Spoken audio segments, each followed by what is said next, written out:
Cierra tus ojos un momentito, vamos a hacer una pequeña oración porque vamos a pasar ya directamente a la palabra y me gustaría que a partir ya de estos momentos prestáramos suma atención a lo que en esta tarde, pues en fin, el Señor tiene que decirnos y podamos recibir la palabra idónea para la vida de todos y cada uno de nosotros que estamos aquí. Él conoce tu corazón, tu necesidad, lo que estás pasando, lo que vas a pasar, todo está bajo el control del Señor, nada ocurre por casualidad. Por lo tanto, vamos a orar para que en esta tarde esta palabra pues te edifique, te anime, te consuele, te levante, te restaure, etcétera, etcétera. Padre Celestial, gracias de todo corazón te damos en esta tarde por este privilegio que nos das de poder estar aquí, Señor. Gracias por este regalo maravilloso que tú nos has dado de tu palabra. Queremos en esta tarde pedirte que tú nos hables, que toques nuestros corazones y podamos salir de aquí renovados y bendecidos y que verdaderamente, Señor, tu palabra hable a nuestras vidas. Señor, que esa palabra que va a ser expuesta ahora sea bendecida, sea dirigida por tu Espíritu Santo y que caiga en buena tierra, Señor, en corazones ya dispuestos y preparados después de este hermoso tiempo de alabanza y de adoración y recibimos tu palabra con acción de gracias, Señor, en el nombre bendito de Jesús. Amén, amén. Quiero llevarles por favor al segundo evangelio, el evangelio que lleva por nombre Marcos, el capítulo 2, evangelio según San Marcos, capítulo 2. Vamos a leer este pasaje muy conocido, pero yo creo que nos va a venir muy bien a todos. Como dicen los hermanos de Filadelfia, nos va a hacer mucho bien, Por lo menos eso es lo que hemos pedido al Señor y confiamos que así sea. En Marcos capítulo 2, a partir del versículo 1 en adelante, dice que Jesús entró otra vez en Capernaum. Cafer en hebreo significa pueblo. Naún es el lugar o es el nombre del profeta Naún. Así que Jesús utilizó durante algunos años de su ministerio el pueblo de Capernaum, el pueblo donde había nacido y se había criado el profeta Naún, como cuartel general. Y allí estando en Capernaum, después de algunos días, se oyó que estaba en casa. Lo más probable es que estuviera en casa de Simón Pedro, que vivía justamente allí también en esa ciudad. Y dice que inmediatamente se juntaron muchos, de manera que ya no cabían ni aún a la puerta. Les predicaba la palabra. Versículo 3 dice, entonces vinieron a él unos trayendo a un paralítico que era cargado por 4. Esto es una opinión personal, pero para cargar un paralítico no hace falta 4 personas, con 2 se puede llevar perfectamente. Probablemente el hombre llevaría tanto tiempo acostado que ya el hombre estaba un poquito ya pasado de peso, ¿no? Y entonces hacía falta 4 personas. Es una opinión personal, simplemente, no tiene mayor importancia. Como no podían acercarse a él a causa de la multitud, descubrieron el techo de donde estaba, eran techos de paja, de hojas de palmera, de tierra, por lo tanto era muy fácil, y haciendo una abertura bajaron el lecho en el que yacía el paralítico. Ahora comenzamos a ver cosas muy llamativas, muy interesantes. Versículo 5. Al ver Jesús la fe de ellos, ¿verdad que no habla de la fe del paralítico? En ningún momento. Habla de la fe de ellos, es decir, de los 4 que traían al paralítico, y me llama la atención que dice, al ver la fe. Luego el Señor puede ver la fe. Tal vez nosotros, seguramente no. Pero el Señor dice que cuando vio la fe de ellos, le dijo al paralítico, hijo, tus pecados te son perdonados. Estaban allí algunos de los escribas, los cuales cavilaban en sus corazones, como siempre. ¿Por qué habla este así? Blasfemias dice, ¿quién puede perdonar pecados sino solo Dios? Conociendo luego Jesús en su espíritu que cavilaban de esta manera dentro de sí mismos, les dijo, ¿por qué caviláis así en vuestros corazones? ¿Qué es más fácil? ¿Decirle al paralítico, tus pecados te son perdonados? ¿O decirle, levántate, toma tu lecho y anda? Ustedes sabrán que es más fácil, ¿no? Si una cosa o lo otro. Pues para que sepáis que el Hijo del Hombre tiene potestad, ha recibido autoridad en la tierra, para perdonar pecados, le dijo al paralítico, a ti te digo, levántate, toma tu lecho y vete a tu casa. Entonces él se levantó enseguida y tomando su lecho salió delante de todos, de manera que todos se asombraron y glorificaron a Dios diciendo, nunca hemos visto tal cosa. ¿Cuántos dicen amén? Amén. Qué bueno. Seguramente este pasaje ustedes ya lo han oído en cantidad de ocasiones, lo han leído, lo han escuchado en sermones, etcétera, etcétera. Pero en esta tarde le vamos a dar un enfoque diferente. Porque para entender ciertas y determinadas cosas que Cristo hacía y decía, hay que hacer un esfuerzo y volver a su época. ¿Cómo pensaba la gente? ¿Qué estilo de vida llevaban? ¿Cuáles eran sus tradiciones, sus leyendas, sus costumbres? Y entonces vamos a entender mucho más lo que el Señor dice en este pasaje y lo que a continuación también hace. Primeramente vemos a 4 personas que no se desaniman ante los obstáculos, personas con una iniciativa tremenda, la fe que les motiva es imparable, y cuando llegan a la casa donde está el Señor predicando, al ver que no pueden entrar, no se derrumban, no se vienen abajo, no dicen, bueno, venimos otro día, hoy hay demasiada gente, es imposible llegar hasta donde está el Maestro, mañana volvemos, sino todo lo contrario.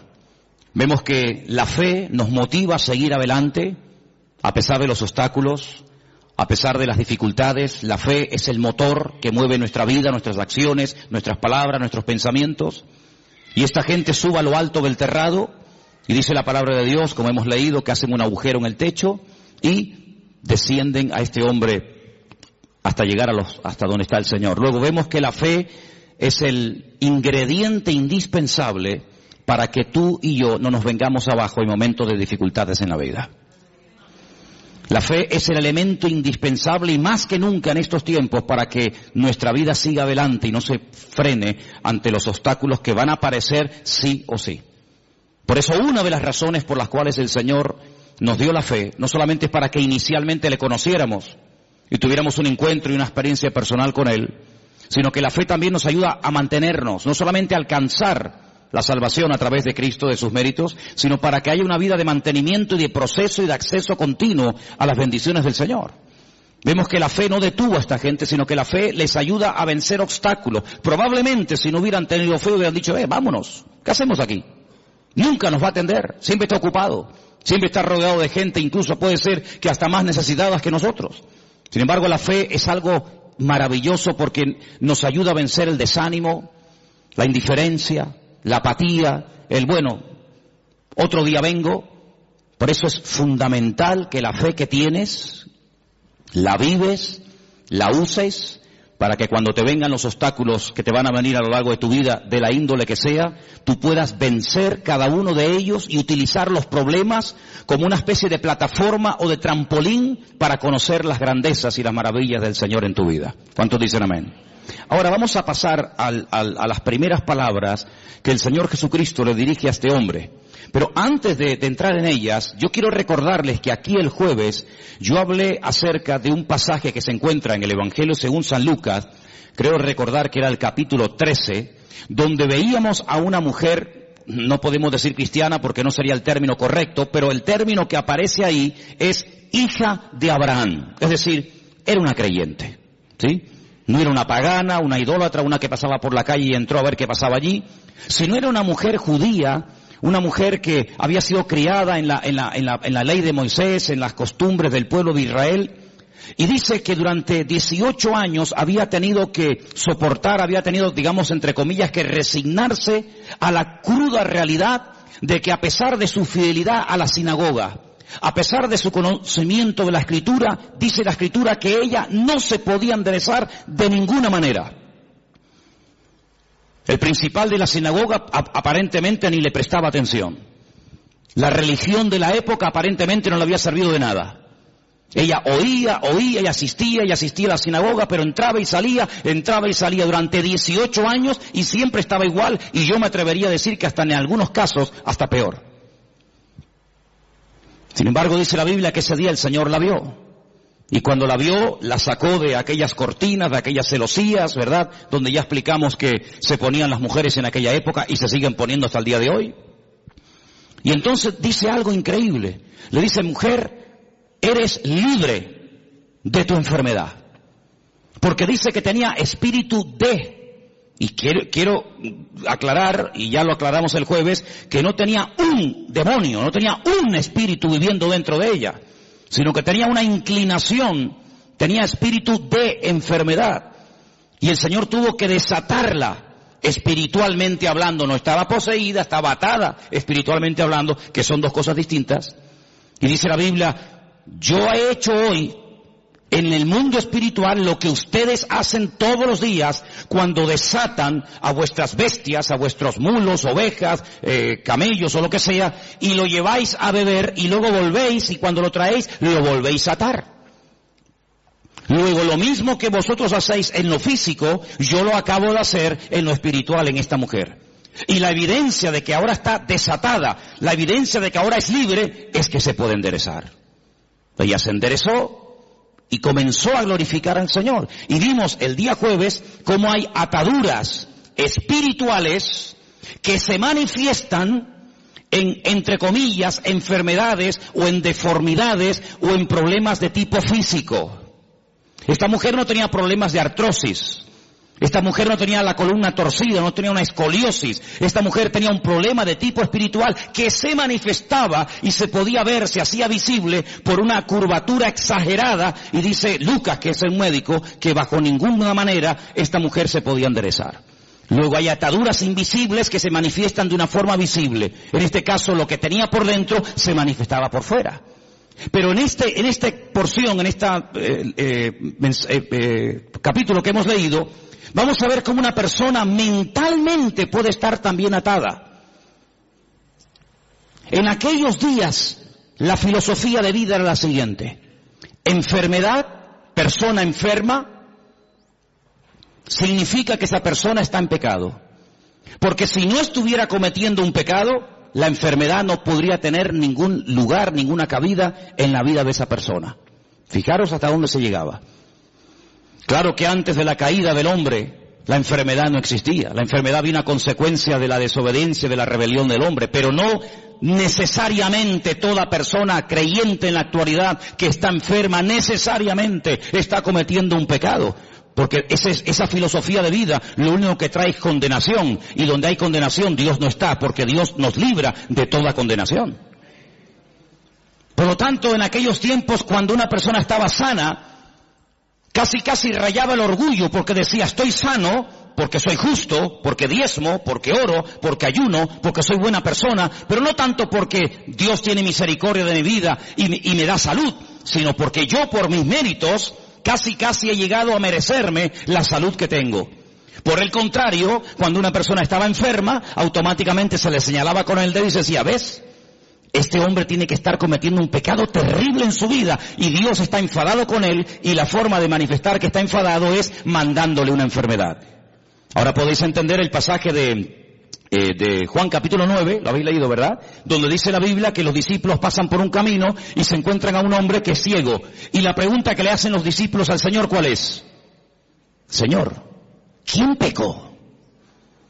¿Este o sus padres para que este hombre haya nacido ciego? ¿Os dais cuenta cómo ellos toda enfermedad que la persona estuviera pasando en ese momento la relacionaban directamente, causa y efecto, con un pecado que la persona estaba cometiendo?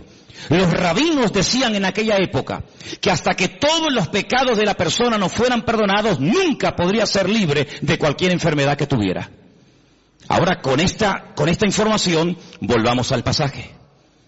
El hombre lo descuelgan por el techo y cuando lo presentan delante del Señor, el Señor en ese momento, aunque lo pueda hacer y ahora lo veremos, en ese momento no dice, hijo, a ti te digo, yo tus pecados. Eso no está diciendo el Señor. Eso es lo que muchas veces se ha dicho. Eso es lo que muchas veces se ha predicado, que en ese momento el Señor Jesucristo le está perdonando los pecados al hombre. Pero es que eso no dice la Escritura. Lo que la Escritura dice es lo siguiente. Al ver Jesús la fe de ellos, versículo 5, le dijo al paralítico, hijo, que tus pecados ya han sido perdonados. No es que yo en este momento te los perdono, ¿me entendéis? Hijo, que estás siendo esclavo de una mala información, de una mala enseñanza que te han dado, y yo te digo que tus pecados ya han sido perdonados. Claro, automáticamente los que estaban allí, Parece que había venido como una especie de un comando, ¿no?, del Sanedrín de Jerusalén para pillar al Señor siempre en el más mínimo fallo.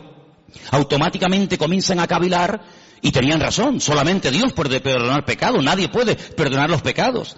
Pero si os dais cuenta, Jesús no está diciendo en ese momento, a ti yo te perdono los pecados, sino que le transmite la información del Padre, diciéndole, hijo, que tus pecados ya han sido perdonados. Por lo tanto, esta enfermedad no es consecuencia directa de un pecado que no ha sido perdonado en tu vida. Fijaros hasta qué punto esto estaba interiorizado, enraizado en la cultura de la época, que si ustedes vienen conmigo un momentito al Antiguo Testamento, a 2 de Samuel capítulo 12, ahora vamos a volver aquí, pero en 2 de Samuel capítulo 12, cuando el profeta Natán llega al palacio del rey David a decirle, a amonestarle acerca del pecado que ha estado cometiendo,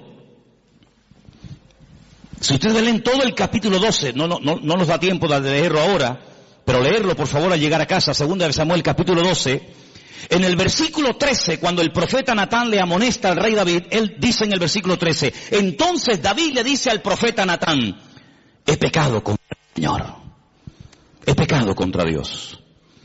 Pero Natán le dijo, pero también el Señor ha redimido tu pecado, ¿y qué añade? No morirás. Es decir, la consecuencia de que Dios te ha perdonado es que no has muerto. Porque si hubieras muerto, es la evidencia de que Dios no te perdonó. Fijaros la profundidad de esto, hermanos. Dios te ha perdonado. Sí, ya, porque tú lo digas. No. ¿Sabes por qué te ha perdonado? ¿Sabes por qué puedes estar plenamente convencido 100% de que Dios te ha perdonado a pesar de la que has liado? ¿Cuál? Que no morirás. Ay, amigo. Ahora cuando vamos al Nuevo Testamento y nos encontramos con esta historia que estamos analizando en esta tarde, nos encontramos que el Señor Jesucristo le dice a este pobre hombre, a este pobre paralítico, tus pecados han sido perdonados. Por lo tanto, no tienes que estar atado mentalmente. Aquella estaba atada espiritualmente. Este tiene ataduras mentales porque cree que su enfermedad es una consecuencia de un pecado que está cometiendo. Por lo tanto, el hombre ni siquiera se atreve a dirigirle ni una sola palabra al Señor. No le pide nada, ni clemencia, ni misericordia, ni nada.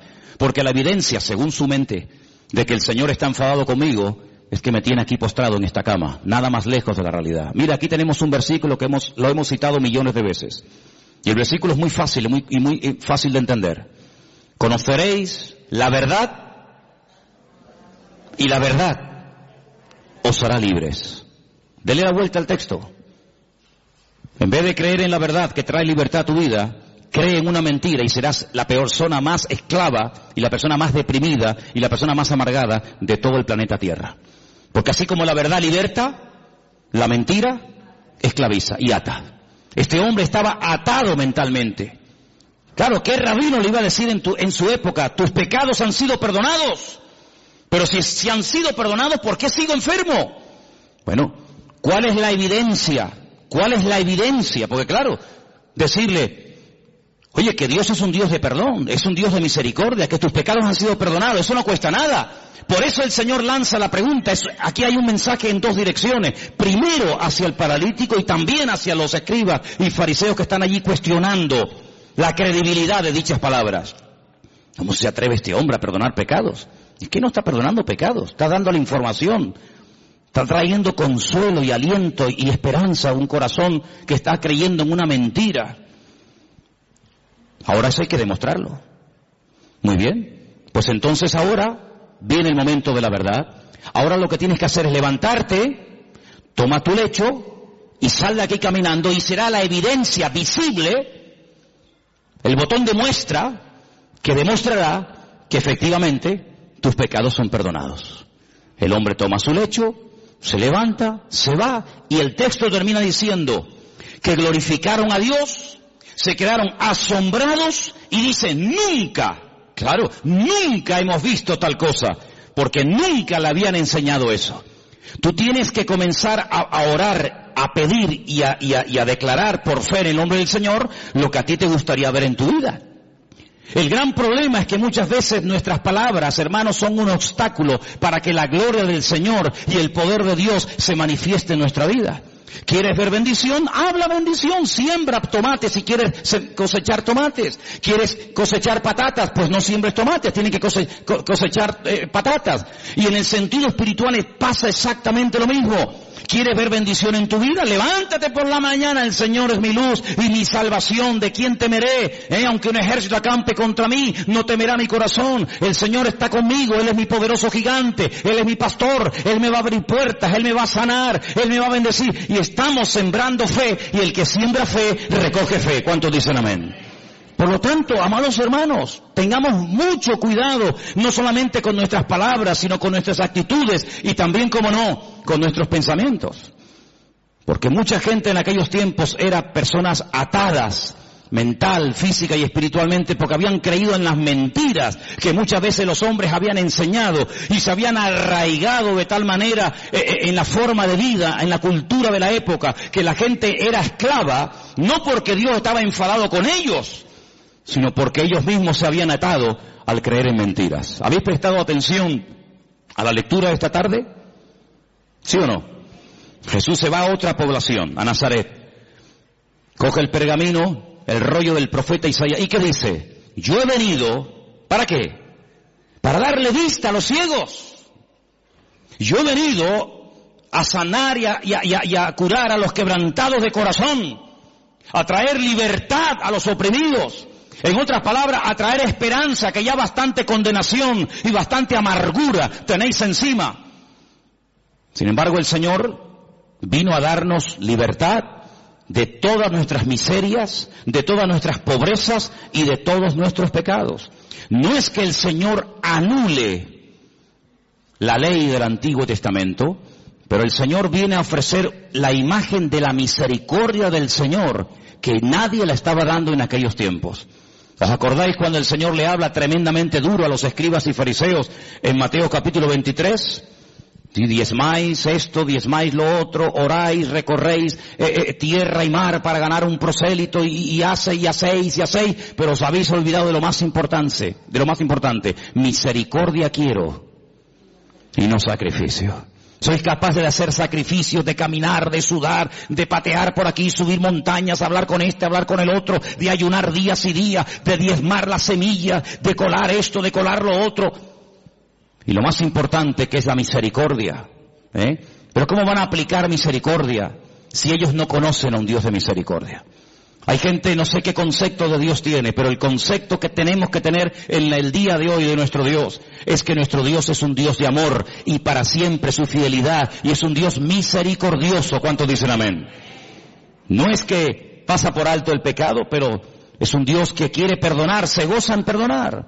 Ahora, la Biblia nos enseña que cuando, por ejemplo, el rey David pecó y desobedeció contra el Señor, ya no mataba en la proporción en la que lo hacía al principio, sino que ya obtenía victorias, pero no en la medida que las hacía al principio.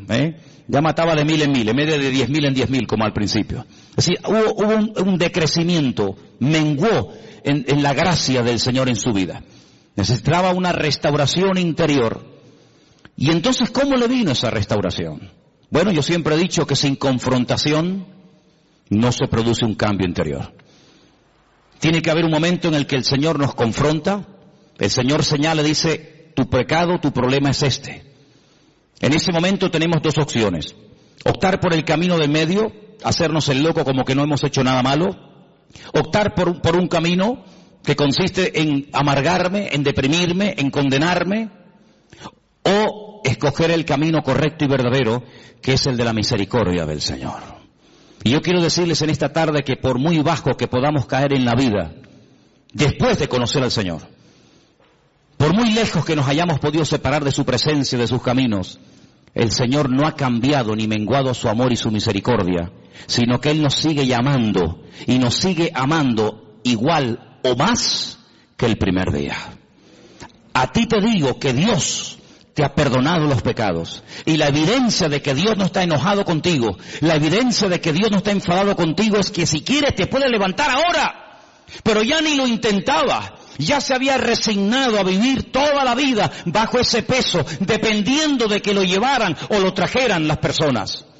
Sin embargo, amados hermanos, tú no tienes que depender de nada ni de nadie para caminar, para sentirte libre, sino que tu libertad no depende del hombre, tu libertad depende de la obra que Cristo ha hecho por ti en la cruz del Calvario. ¿Cuántos dicen amén? Dale un fuerte aplauso al Señor en esta tarde.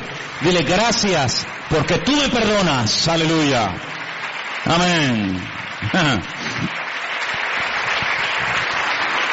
Hay un versículo en San Juan capítulo 5 que quiero leer, San Juan capítulo 5, versículo 22, donde vemos que el Padre delegó en el Hijo plenos poderes para perdonar pecados y para cualquier cosa. Y quiero que lo leamos porque no quiero que penséis que estoy tratando de decir que Jesús no tenía autoridad para perdonar pecados, no estoy diciendo eso.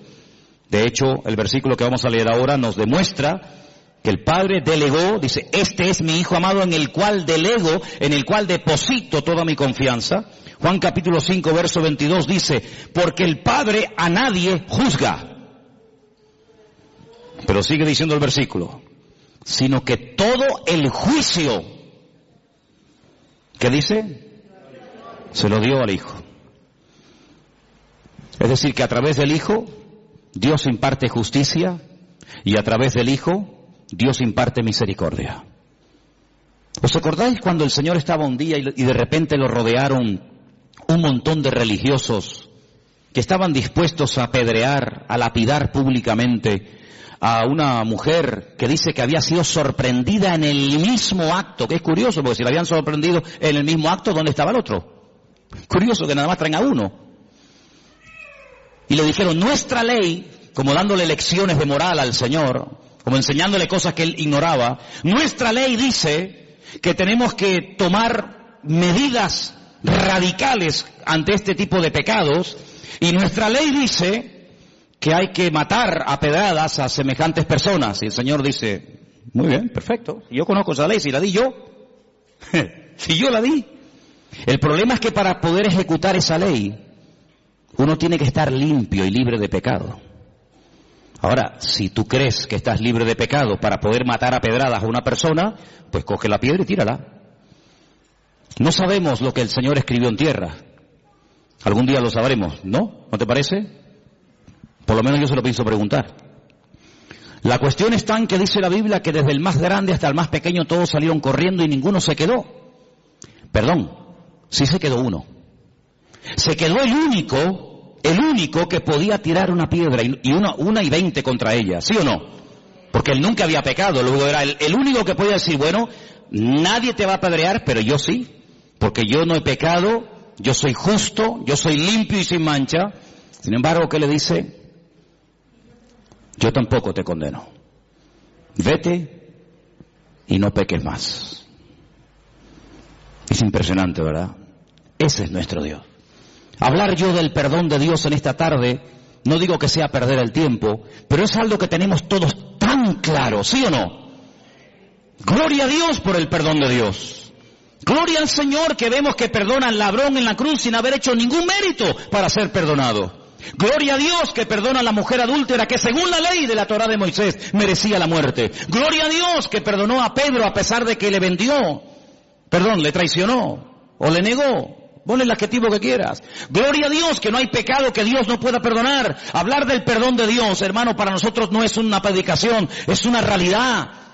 Es algo que hemos experimentado. Todos los que estamos aquí, o la inmensa mayoría, sabemos que el Señor, tanto antes como después de haberle conocido, nos ha tenido que perdonar muchas veces, ¿sí o no? Porque claro, siempre cuando hablamos de perdón y de misericordia, parece que tenemos que volver a nuestra vida anterior a conocerla al Señor. No, yo no hablo de esa, yo hablo después de haberle conocido. O es que después de haberle conocido no hemos roto nada. Es que después de haberle conocido no hemos caído, tropezado y pecado. ¿Hay alguno aquí así? Porque antes pecábamos por ignorancia, pero ya después de conocerla a Él, pecamos sabiendo que a nuestro Dios le ofendía el pecado y lo hemos hecho igualmente. Y el Señor nos ha perdonado.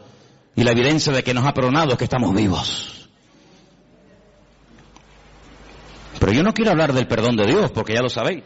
Yo quiero hablar acerca de si ahora nosotros vamos a perdonar nuestras ofensas a aquellos que nos han hecho daño. Hay muchas formas de matar a una persona.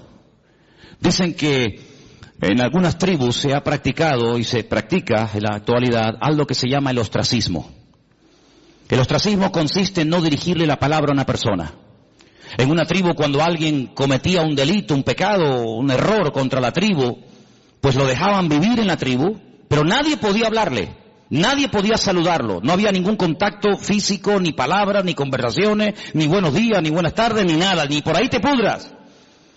Cuenta la historia, hay muchos casos en la historia de personas que morían de pena, de tristeza. Incluso cuentan algunos casos en algunas tribus que la gente iba y se despeñaba, se lanzaba, optaba por el suicidio, porque era tan grande la carga continua y permanente, y encima te lo recordaban cada 10 minutos o cada 5 minutos que la gente optaba por quitarse la vida. Cuando vamos al Nuevo Testamento encontramos la famosa oración modelo del Padre Nuestro, que en cierta medida, si conocéis lo que era el año de jubileo, está basado en eso. Cada 7 años y luego cada 50 años se tenían que perdonar las deudas. ¿Conocéis, verdad?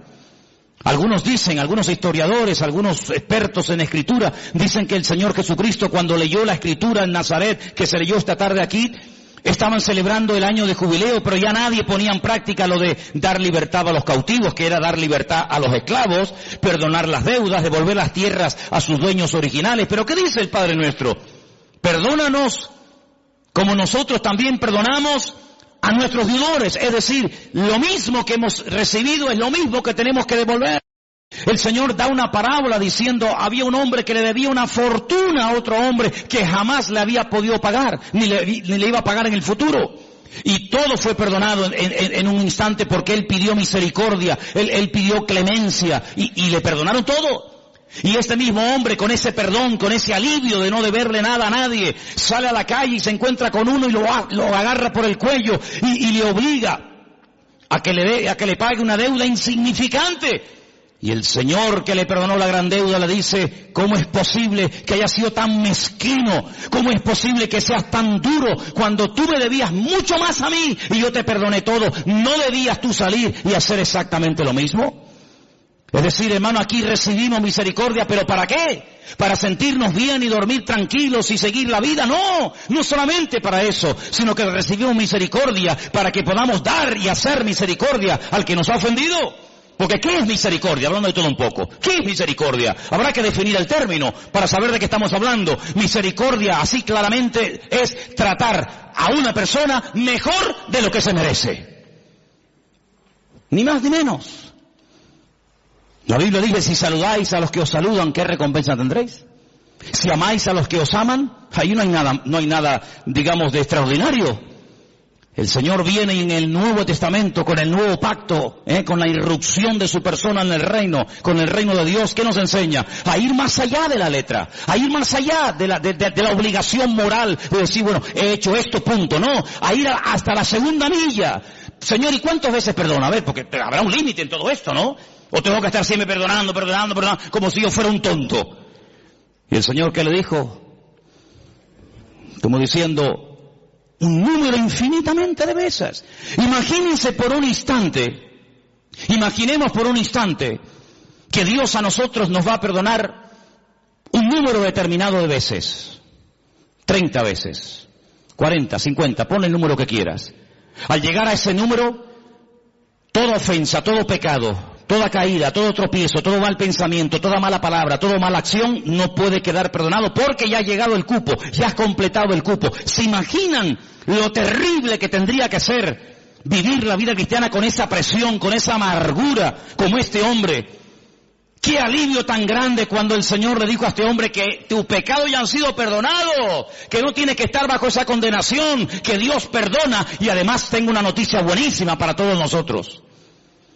Que el único que en esta vida perdona y además olvida es nuestro Dios. ¡Wow! Perdona y olvida. Nosotros no podemos olvidar, pero sí podemos hacer de la herida un punto fuerte y aprender que en la herida, cuando el soldado cae y es restablecido, el soldado se levanta con mayor fuerza porque ha visto en su vida la mano y el perdón de Dios. ¿Y saben quién es la persona que más ama? Según la Biblia, la persona que más perdona. Dice, al que mucho ama, mucho se le perdona. Al que poco ama, poco perdonado eres. Es decir, que la esencia de Dios es un Dios de perdón. Me preguntaba yo en estos días, en esas conversaciones que tengo yo conmigo mismo cuando voy por la casa, y os he dicho en estos días que si me veis hablando solo, no es que esté loco, sino que yo hablo mucho solo. Y yo me preguntaba, decía, ¿cuándo le pidió Adán perdón al Señor? ¿Sabéis? Cuando Adán, cuando peca, dice, ¡ah! Hemos pecado. Eva, ¿qué hemos hecho? Le hemos liado. Hemos desobedecido al Señor, le hemos fallado, hemos pecado. ¿Cuándo le pidió Adán y Eva perdón al Señor? Que yo sepa, en mi Biblia no veo nunca que Adán y Eva le pidieron perdón al Señor. Pero antes de que Adán fuera consciente de la que había liado, antes de que fuera expulsado, antes de que comenzara a sufrir en lo físico, en lo espiritual, en lo familiar, etcétera, etcétera, las consecuencias de su pecado, ya el Señor fue por delante de él y lo vistió con pieles de animales. Luego tuvo que haber un derramamiento de sangre, porque que yo sepa, para arrancarle la piel a un animal habrá que matarlo, no lo va a hacer en vida, ¿no? Tuvo que haber un derramamiento de sangre, y cada vez que Adán y Eva veían esas túnicas que le habían hecho el Señor a su medida, no le quedaban pequeñas, ni grandes, ni apretadas, sino eran túnicas hechas a su medida. Cada vez que veían esas prendas, sabían que la habían liado, pero Dios los había cubierto con su justicia y con su misericordia. Y ese es el concepto que tenemos que tener constantemente en nuestra vida. Mi Dios es un Dios santo, no tolera el pecado, pero es un Dios que si llego a pecar, Dios, siempre que haya un arrepentimiento, siempre que haya un genuino arrepentimiento, mi Dios, que lo conozco perfectamente, sé que mi Señor siempre me perdonará, siempre me restaurará y siempre me dará una segunda oportunidad. ¿Cuántos dicen amén? Dile que está a tu lado, Dios perdona y olvida. Así es, aleluya. Dios perdona y Dios olvida. Bendito sea el Señor. Algo que hace años escuché y tal vez nos puede hacer mucho bien en esta tarde a todos y a cada uno de nosotros es, cuando me encuentro en una situación, no sé, de enfermedad, de dolor, de tristeza, de angustia, en fin, de lo que sea, hazte la siguiente pregunta: ¿qué haría en mi lugar el Señor Jesús? Imagínate que una vecina, no sé, te tira agua sucia en la puerta, te raya el coche, te insulta, te critica, no sé qué. Por poner un ejemplo, ¿qué haría Jesús si la vecina de al lado de su casa donde él estaba posando esa noche le hiciera semejante detalle? ¿Qué haría el Señor? ¿Qué haría el Señor si alguien llega y te insulta, y te amenaza, y te denuncia, y te no sé qué, y te no sé cuánto? ¿Qué haría el Señor? Eso es lo que nosotros tendríamos que hacer. Ni más, ni menos. Exactamente lo mismo que haría el Señor. Es interesante notar que cuando el Señor Jesucristo resucitó, la Biblia nos da una lista muy detallada de las personas, lugares que fue a visitar después de su resurrección. A una de las personas que específicamente fue para encontrarse con él, para restaurarlo, ¿sabéis de quién hablo, verdad? Del apóstol Pedro.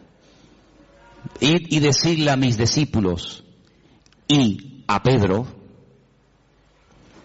y el Señor Jesucristo se va desde Jerusalén, lugar donde había sido muerto, crucificado y resucitado, recorre prácticamente todo el país y se va justo al mar de Galilea, donde allí estaba Pedro, volviendo otra vez a las andadas, volviendo otra vez a la pesca, contagiando con su desánimo y con su decisión a otros discípulos para volver a la pesca cuando tenían que tener clarísimo que ya por ahí no iban los tiros, pero allí se va el Señor.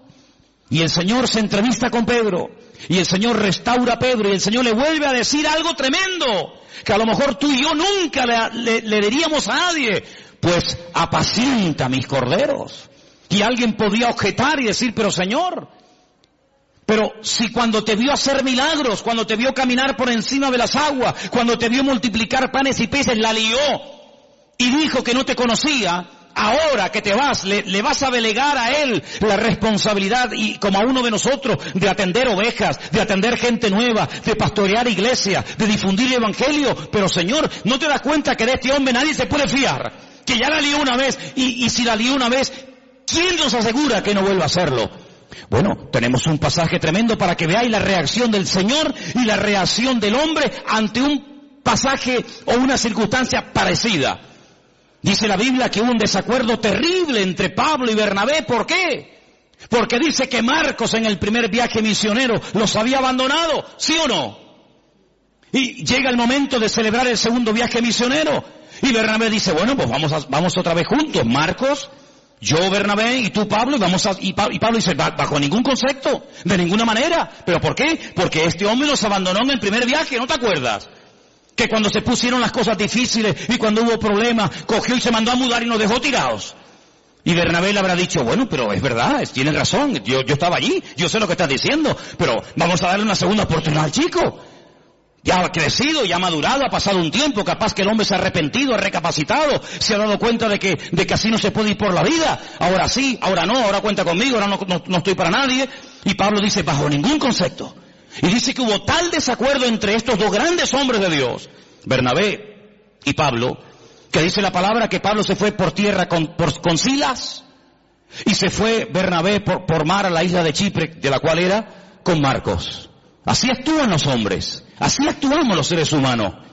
Como dicen algunos, el que la hace la paga, ¿verdad? Ni perdono ni olvido, dicen otros. Terrible. Sin embargo, el Señor Jesucristo llega a Galilea y podía haberse reunido con Juan, con Santiago, con Tomás, con Felipe, etcétera, y decir, bueno, Pedro, tú me dijiste que no me conocías, tú blasfemaste, tú dijiste que no querías saber nada de mí, por lo tanto, déjanos en paz, vete con los tuyos, que yo tengo a mi gremio. No, yo quiero volver a incorporarte, yo quiero volver a integrarte, y quiero volver a confiar en ti. De hecho, te lo digo, apacienta mis corderos, apacienta mis ovejas, y ese es nuestro Dios, ese es nuestro Señor Jesucristo, ese es nuestro Dios, un Dios de misericordia, un Dios que nos ha perdonado, pero no para que, como dije antes, podamos dormir tranquilos y decir, ay, qué bueno, ya mis pecados están todos, pero no solamente para eso, sino para enseñarte un modelo, para enseñarte un nuevo estilo de vida y para decirte lo que has aprendido y recibido es exactamente lo mismo que tienes que enseñar y transmitir a toda persona que a lo largo de la vida te ofendan. Porque dicho sea de paso, cuando alguien te ofende es porque Dios le permitió que te ofendiera. Algunos dirán, ¿cómo no lo he entendido? Te lo voy a explicar para que lo entiendas. Cuando el rey David huía de Jerusalén porque su propio hijo Absalón, al que amaba con locura, fíjate cómo lo amaba, que viola a una de sus hijas. Sí, le quita el habla durante un tiempo, pero en el fondo David amaba con locura a su hijo Absalón. No hacía honor a su nombre. Padre, Shalom, paz, el padre de paz, y era un guerrero, era un traidor terrible. Un hombre que dice que se paraba en las puertas de Jerusalén y cuando alguien venía a consultar, a pedirle consulta o consejo al rey, dice que él robaba el corazón del pueblo. Ay, si yo fuera rey, ay, si me nombraran rey, mi padre siempre está liado, siempre está ocupado, yo le trataría con benevolencia. Un ladrón de corazones, terrible. La palabra del Señor nos enseña que quería matar a su propio padre. ¿Qué hace David? Sí, van a ir al campo a buscarlo, van a ir a por él, pero por favor, tener misericordia de mi hijo, No me le hagáis daño, no me lo matéis. No le hicieron caso, todos sabemos, ¿verdad? El resto de la historia. Pero cuando David salía huyendo descalzo y orando, subiendo la cuesta del Monte de los Olivos, como dice en el Antiguo Testamento, dice que le salió en el camino un hombre tirándole piedras, escupiéndole, maldiciéndole. Hombre sanguinario, eso te pasa porque has derramado sangre inocente. Y le está recordando ¿qué? Le está recordando la muerte de Urías. No es que mató al gigante Goliat, ese día lo aplaudieron, pero le están echando en cara todos los pecados que había cometido. Qué crueles somos, Cuando queremos ser buenos somos los más buenos del mundo. Cuando queremos ser crueles, rebuscamos en el cajón de la basura para justificar nuestras miserias. Como le decía un día el Señor a Job, ¿me vas a condenar a mí para justificarte tú? Es increíble, ¿verdad? Cuando queremos justificarnos y salir por la vida de bueno, buscamos todas las miserias de todo el mundo. Y mira fulano, y mira lo que hizo, y mira lo que dijo, y mira lo que y el Señor dice, todo lo que te hagan a ti son pajitas, pero todo lo que tú tienes son vigas dentro de tu propio ojo, querido. Y dice la Biblia que cuando aquel hombre comenzó a maldecir y a tirar piedras contra el rey David, un soldado le dijo, mi señor, ¿me das permiso para que vaya y arremeta contra ese hombre y lo mate y lo deje seco en el sitio? Y le dijo, no levantes la mano contra él, porque si me está hoy maldiciendo y me está tirando piedras y se está portando así de mal conmigo, es porque mi Dios se lo ha permitido. Porque mi Dios es el que somete a los enemigos más grandes y poderosos que yo bajo la planta de mis pies. Pero la Biblia dice que hay tiempos en la vida para reír. Cuando sea tiempo de reír, mátate de la risa, disfruta. Pero cuando sea tiempo de llorar, no quieras reír, porque si es tiempo de llorar, como dice la Biblia, llora todo lo que puede. Porque por cada lágrima que salga de tu corazón, el Señor trae una restauración y trae algo nuevo y una bendición nueva para tu vida. Así que si hoy es tiempo de humillación, hoy es tiempo de huir, hoy es tiempo de sufrir y de llorar, ¡gloria a Dios! Y llegó el momento cuando David volvió, y ese mismo que se le había aparecido en el camino para matarlo, para humillarlo, fue el primero que fue a darle la bienvenida diciendo: Rey David, perdóname, lo siento, se me fue la olla, no sé lo que me pasó aquel día. Y David le dice: tranquilo,